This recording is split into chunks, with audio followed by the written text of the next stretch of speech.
हरिद्वार के मुख्य मार्ग स्थित रानीपुर मोड़ क्षेत्र में कानून और नियमों को खुलेआम रोनते हुए बेसमेंट की खुदाई किए जाने का गंभीर मामला सामने आया है।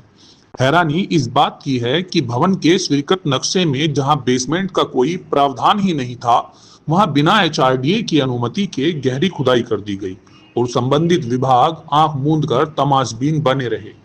खनन विभाग के अनुसार 20 ट्रॉली मिट्टी निकालने की अनुमति दी गई थी, लेकिन मौके से 50 ट्रॉली से अधिक मिट्टी निकाल ली गई। सवाल यह है कि जब तय सीमा से 2.5 गुना अधिक खनन हुआ, तो विभागीय निगरानी कहां थी?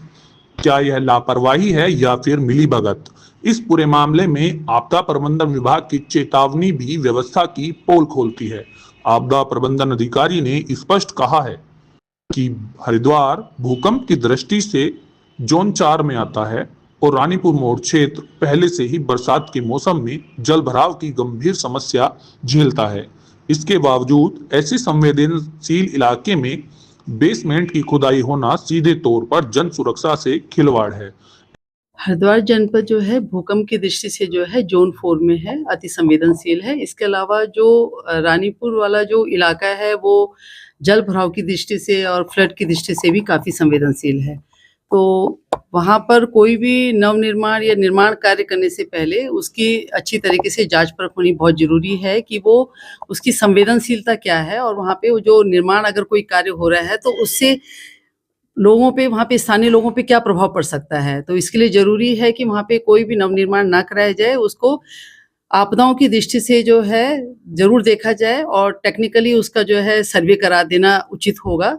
और मुझे लगता है कि इस प्रकार से, क्योंकि वो बहुत ही संवेदनशील इलाका है, चंद्राचार्य चौक में जो है लगभग हमेशा वहाँ पे जल भराव जो है बहुत ज़्यादा होता है। अभी उसका ड्रेनेज प्लान बनाए जाने की भी कार्रवाई जो है वर्तमान में गतिमान है। तो इन सब पहलुओं को ध्यान में रखते ही जो है आगे की कोई कार्य योजना वहाँ पे बननी चाहिए।